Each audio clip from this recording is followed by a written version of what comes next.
Olean and salutations to the Truth Core, whoever and wherever you may be on the planet.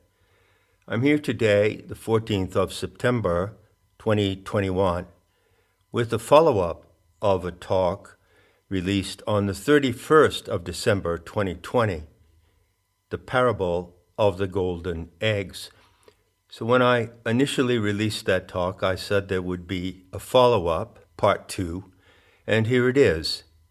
And the subtitle, or leading theme, of this follow-up is Ancestral Worship. The natural place to begin is with a short reprise of the parable. It's quite simple, actually, and it helps if you visualize it. So you're walking in a park somewhere, a beautiful park, and there are other people around. Let's say you're alone that day. The other people are strangers. But everyone's friendly, passing each other, sometimes looking at each other in an amiable way, even smiling. And you notice someone coming across the park in your direction. They catch your attention for some reason. Let's say it's a woman. She's about 5'8", quite well-dressed, well-mannered, obviously someone who displays dignity and uprightness in her behavior, possibly even someone that you would trust upon first encounter, although, of course, trust is a huge issue in human affairs, isn't it?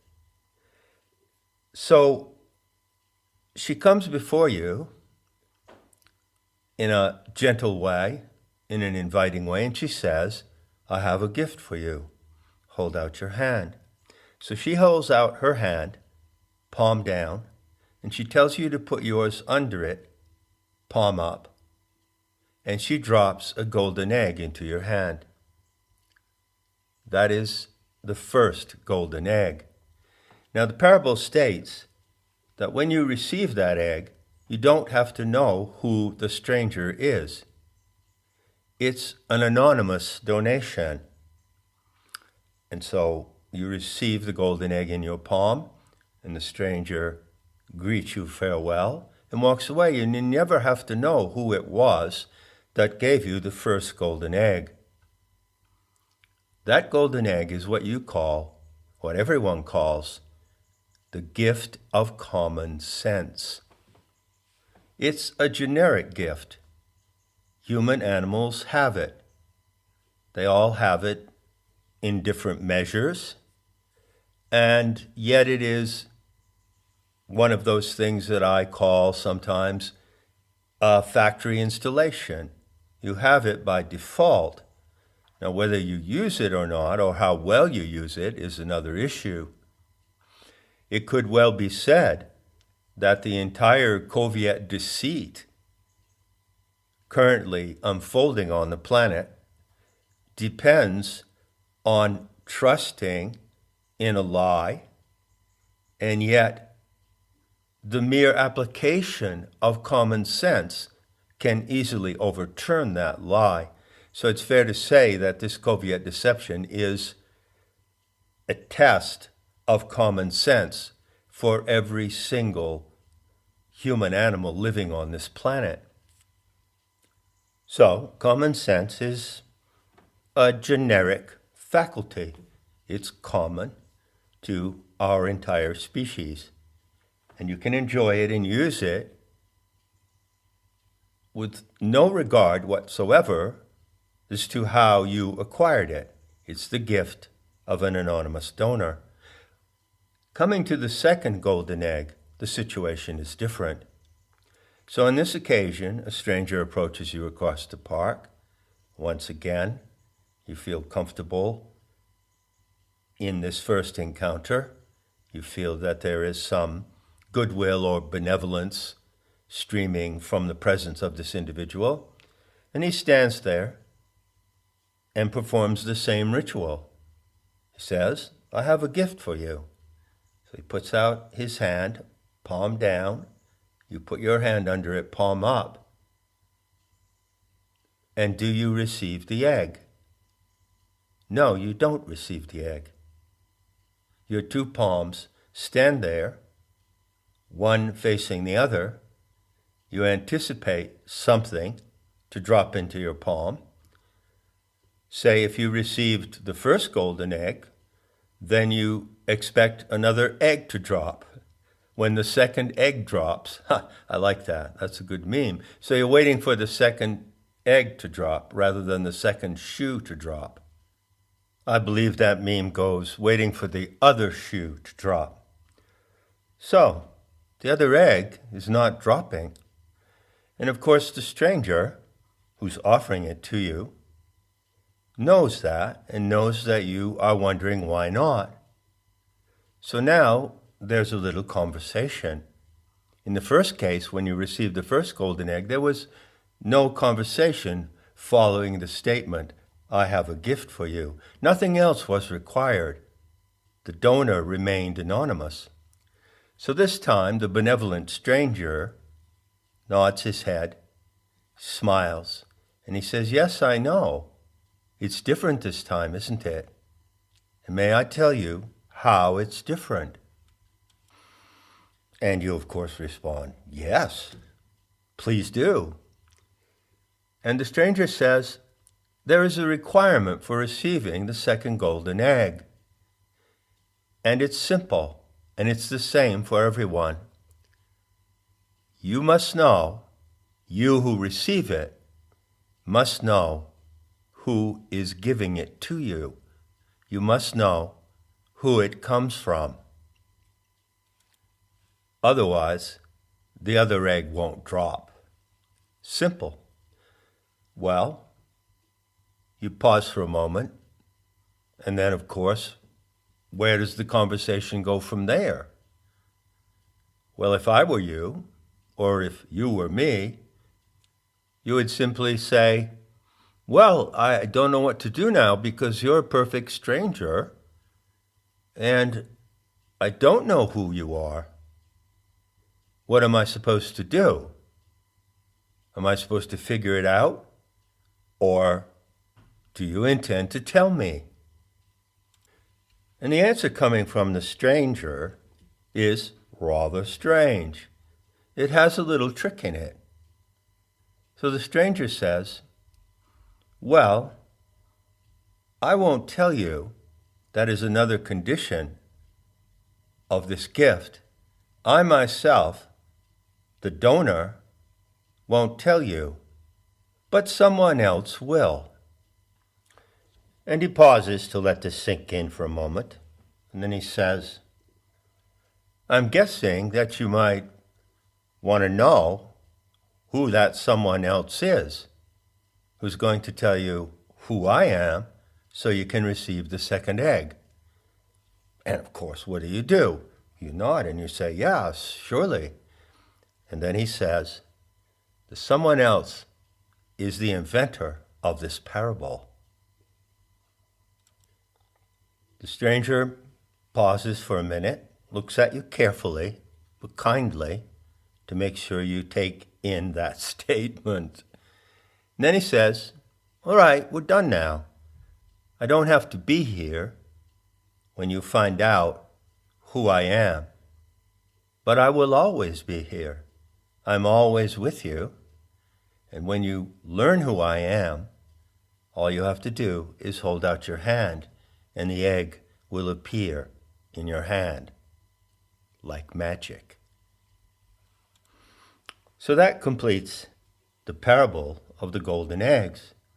And of course, since I'm the author of the parable, it falls upon me to tell you who the anonymous donor is.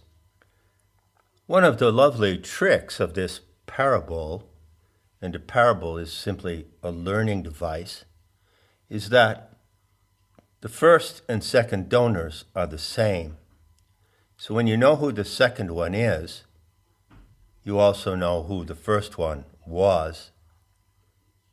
Additional to common sense, which comes to you as an innate endowment of your species, there is a second sense, divine sense. I might have quoted a passage from the Hermetica in the original parable, where you actually find the Latin sensa divina. So the divine sense is the second golden egg, and you acquire it by knowing that it comes from your ancestral lineage. Common sense has nothing ancestral in it. Just look at the term. Common. What does that mean? It means it is generic to all races. It has no ancestral background behind it. It doesn't need to have, because it is a universal, and in this rare instance I'll use that term. You know, I'm against the concept and the ideology of universality, but in this case it's true. Common sense is a universal gift, regardless of your background, regardless of your race. But in order to receive the divine sense, you need to recognize that it comes to you in your connection with your ancestors, your racial forerunners. Now, on that note, I invite you to consider, if I may be so bold, the subtitle of this talk, Ancestral Worship. What is ancestral worship? Well, it's a very big deal in human affairs, in all races and cultures around the world, and has been for untold millennia. In the past, in the ancient past, some form of ancestral worship was basic to every culture. And many historians have pointed this out. And there is an enormous body of study in the ancestral worship of ancient peoples. Remarkably, the custom of ancestral worship has survived in many ways and in many countries, particularly in Asia. It's very strong, but not only there. But in Asia, among, say, the Chinese and peoples of Southeast Asia and peoples of India, you find that factor of ancestral worship survives, and there are ceremonies and observances dedicated to that practice. The illustration for this talk shows a ceremony at Sah-win, which is at the beginning of November each year, and it was one of the 4 Celtic ceremonies that were performed on what are called the cross-quarter days. So there are 4 days in the year marked by the solstices and equinoxes, and those days are 90 days apart. But if you go to day 45 at the midpoint, say, between summer, the summer solstice, and the fall equinox, you come to the beginning of August, and that is a cross-quarter day. So there are 4 of those days, and the one that falls in the beginning of November is called Sah-win, and that was, and still is, celebrated in the tradition of the Celtic peoples. So what you see there is an image of a pagan with ceremonial antlers lighting a torch on the evening of Sah-win. And of course, that has been converted in a vulgar way into Halloween. Traditionally, in England and other countries, it was called All Souls Night, and it was dedicated to the dead. In Mexico, it's celebrated as the Day of the Dead, and it's a huge festival in Mexico. So you can recognize in those celebrations of the Day of the Dead a strong surviving form of ancestral worship. People go to the cemeteries on that day, and they observe the memory of their ancestors and offer gratitude and recognition for what they have received from their ancestors. So far, so good. Now let's look a little more closely at this concept of ancestor worship. I'm making an exception here because, in fact, I do not include the word worship in my vocabulary. It's not in my syntax, as the sorcerers say. I don't worship anything. I don't feel obligated to worship anything. As you know, I hold the Earth Mother, your Divine Mother, Sophia, in the highest regard, but I do not worship Sophia, and Sophia does not expect me to worship her. I don't like this word worship. It's tainted, it's corrupted. It comes with a connotation, in some respects, of a slave-master relationship. This is obviously unacceptable.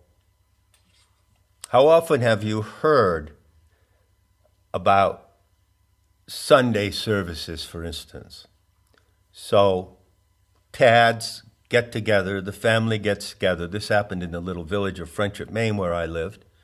And on Sunday, they go into church to worship God.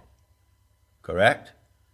So, the congregation is there gathered. We are gathered here today to worship God. This notion of worshiping God is really sick and totally unacceptable in what you might call modern spirituality. And it's completely unacceptable in planetary tantra and in the living gnosis I teach today. One of the powerful beliefs attached to the worship of God is that you, the worshiper, love God. So fundamental to the belief system still of millions, billions around the world is this notion that you love God. You do it for the love of God. The love you feel for God is something that fills your life as a person of faith, and it sustains you and directs you, and so on and so forth. And that is entirely delusional. Anyone who tells you that they love God may as well be telling you that they can drink water from a stone. It so happens possibly that if you have a small round stone and you put it in your mouth and you suck on it, doing so you will generate saliva, you will generate liquid in your mouth by sucking on a stone. But you wouldn't turn around then and say that that liquid comes from the stone, would you? So worshiping God for the love of God is like sucking on a stone.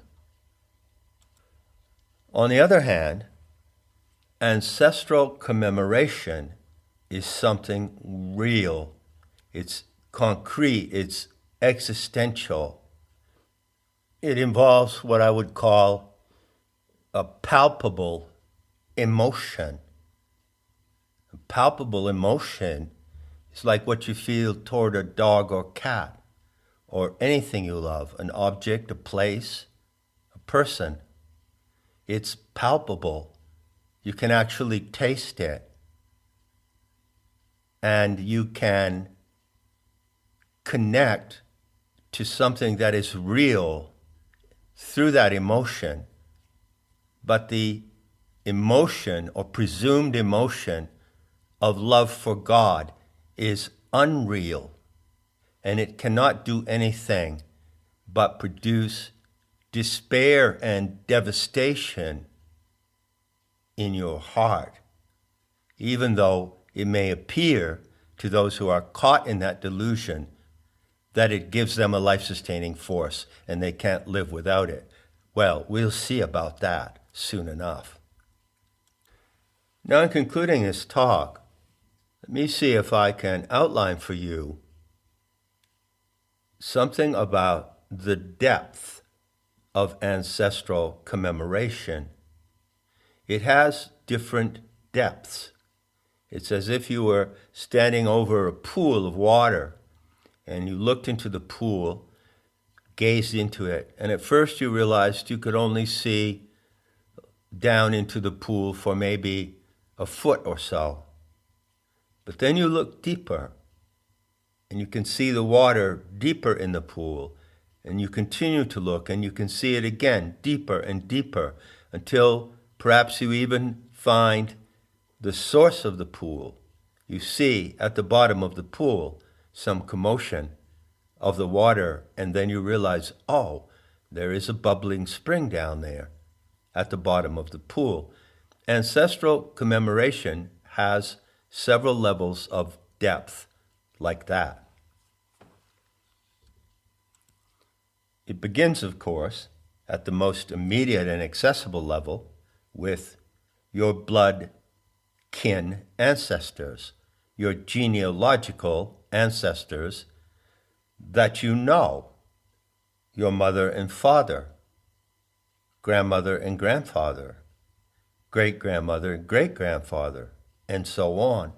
And by the way, I think it's well known today that there is a large interest in tracing one's ancestral background, and there are websites and services that can provide you with a genealogical tree. So you might be able to go in some depth in the process to identify who your remote ancestors are in your genealogical bloodline. I used to have quite a number of friends in Belgium who were in the Belgian nobility, and my closest friend, Geoffroy, who was a Belgian count, was really interested in his family ancestry. They all are. Of course they are, because it gives them their credentials.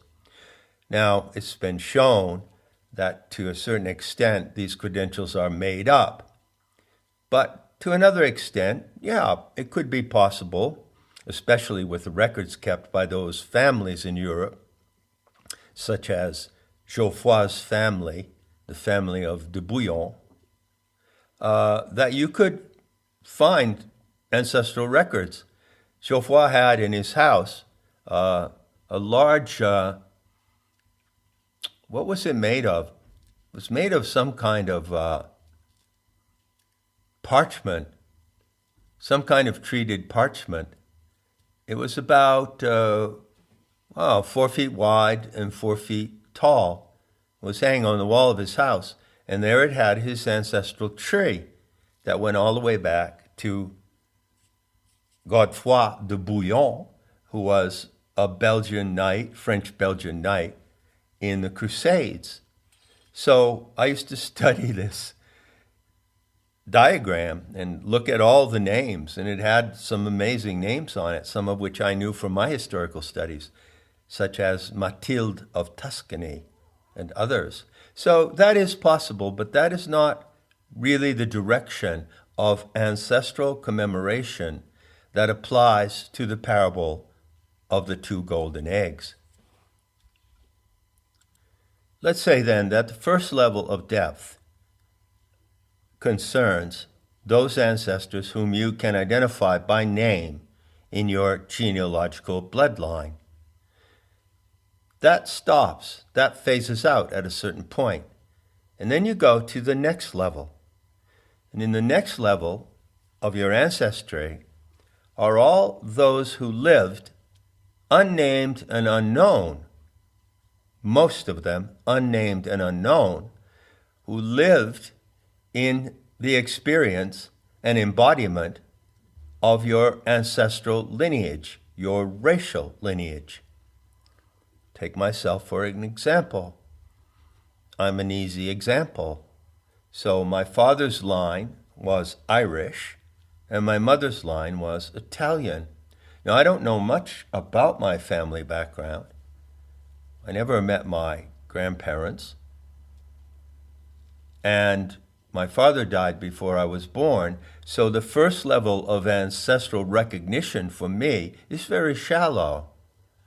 It goes off into the deeper water, and there you find the line of all the people of Irish descent who lived before me, on the one hand, and all the people of Italian descent who lived before me. And that's a lot of people. But they belong to my ancestral lineage just as much as my known parents do.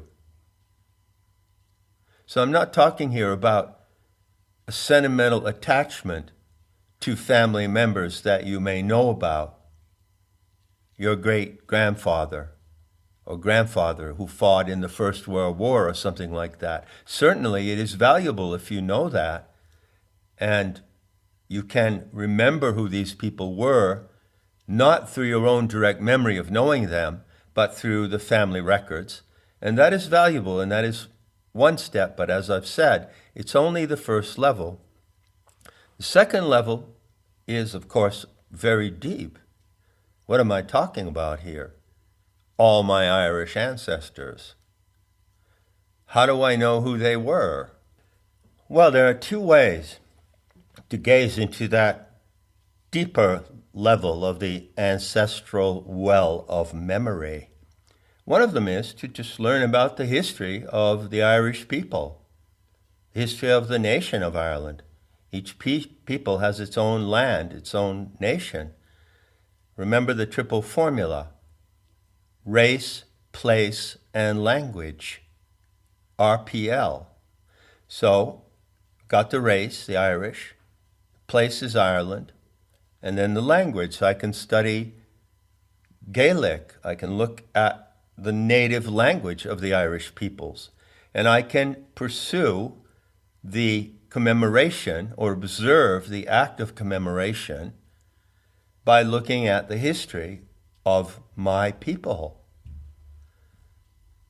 The second way is that I can look at the legend of my people. And in order to do that, you go into the folklore and the mythology of your ancestors. And there you will find certain figures are named. Now, in some cases, these figures may be quite remote in time, and they may be historical or quasi-historical. But they also may be purely legendary. I'll give you an example. In Irish folklore, there is a poet whose name is Fionn, spelled, get ready for this, F-I-O-N-N. Irish spellings are quite difficult because they don't sound like they look. So Fionn was an Irish poet, a legendary poet. You cannot nail him down to an historical figure. So when I look back into the second level of the well of ancestral memory, I see figures like this, and I know that Fionn was my ancestor in a way that is just as real as my biological parents and grandparents. I do not have to trace my genealogical lineage to him.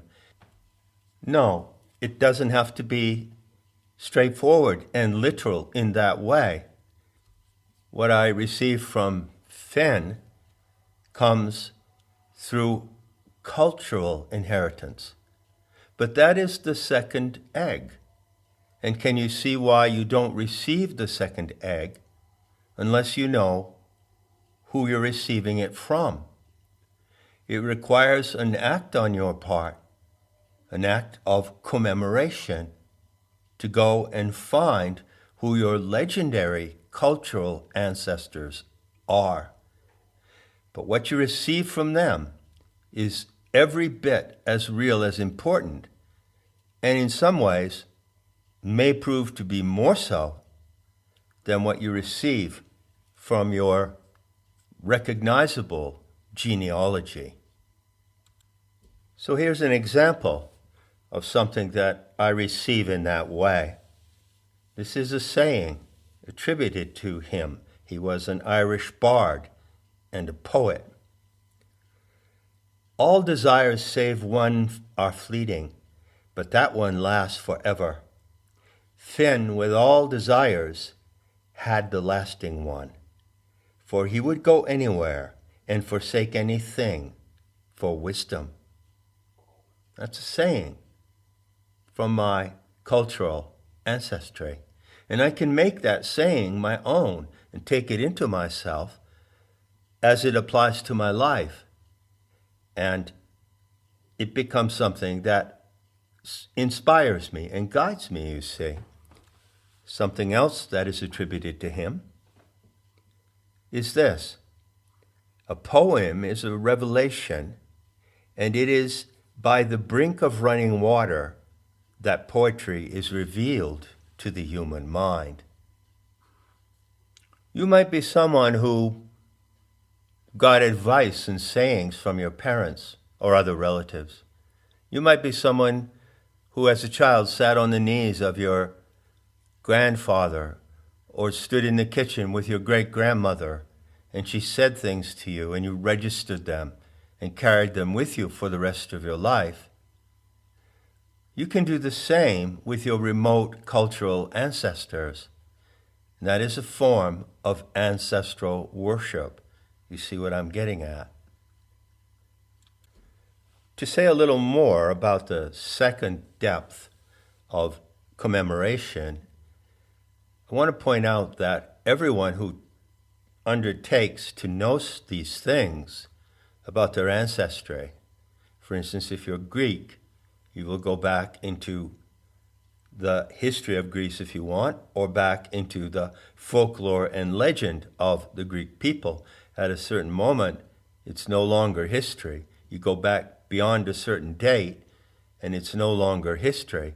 For instance, the Greek Homeric heroes of the Iliad and the Odyssey, take Odysseus of the Odyssey. He's not an historical figure. He's a legendary folk hero. So what you find are legendary actors in your ancestral lineage, folk heroes and folk heroines. For instance, if you're British, there is the famous historical, actually, figure of Boudica. Boudica, she was a Celtic woman in Britain at the time of the Roman invasions, and there are fabulous stories about her and what a fierce warrior she was. So you could look back at her as your ancestor. And there's a large, large depth in the middle region of the well of memory. So at the third level, you come to your mythological ancestors. And these, of course, will appear often in human form. They may also appear as animals or serpents or unicorns or some other kind of mythical creature.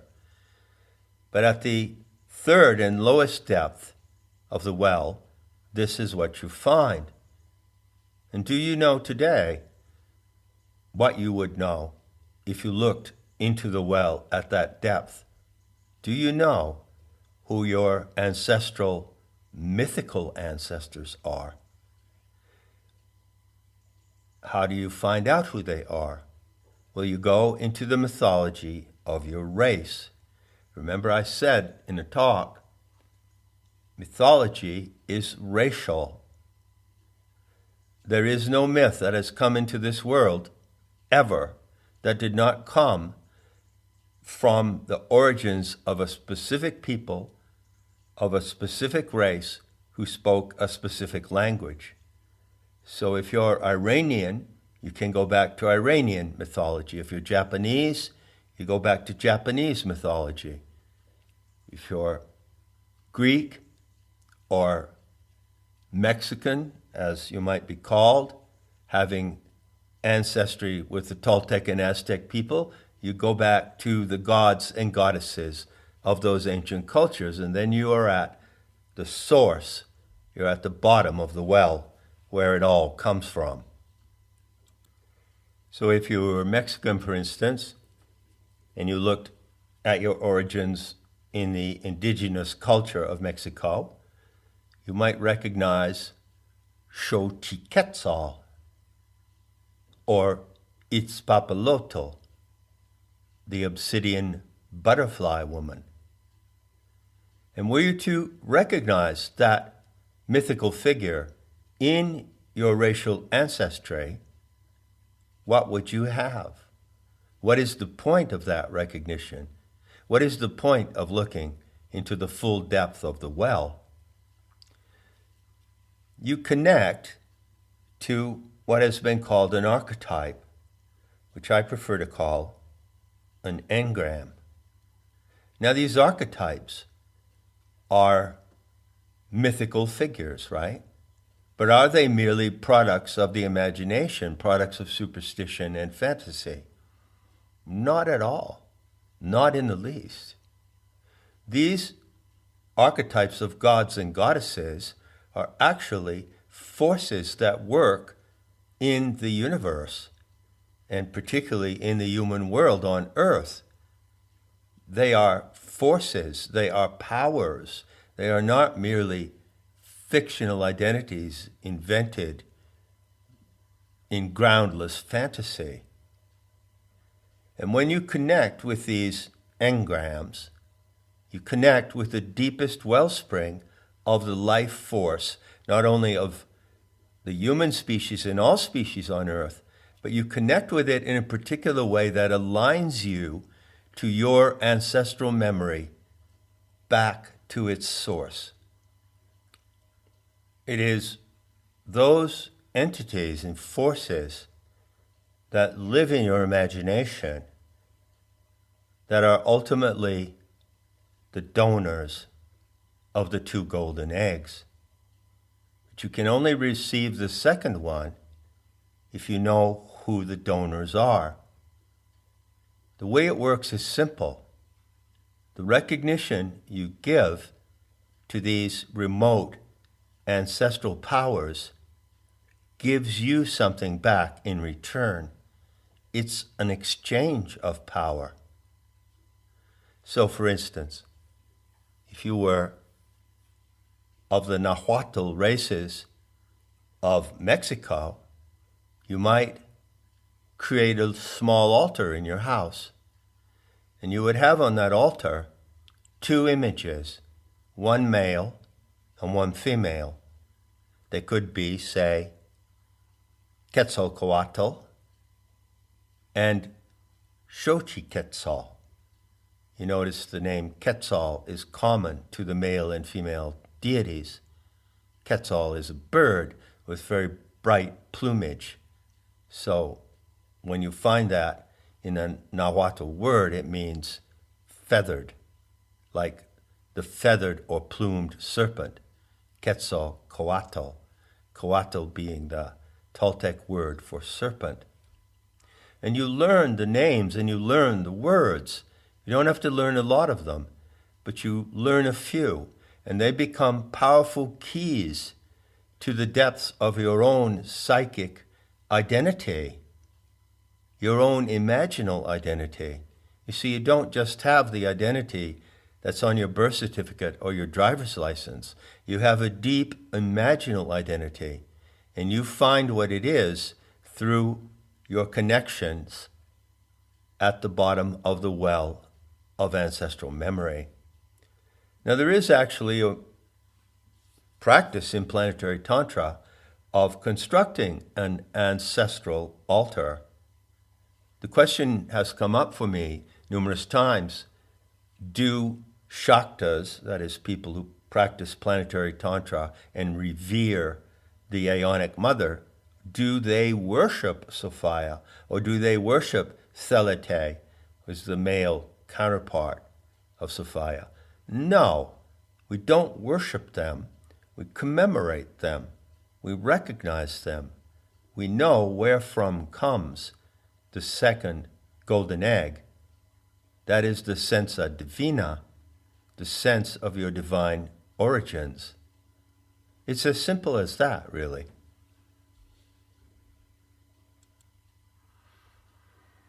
All right then. Well, today we stand about 4 days from the 18th of September, which is the third year anniversary of Nemata, the Sophianic School of Arts and Sciences. It's also the day of formal publication of the 15th anniversary edition of Not in His Image.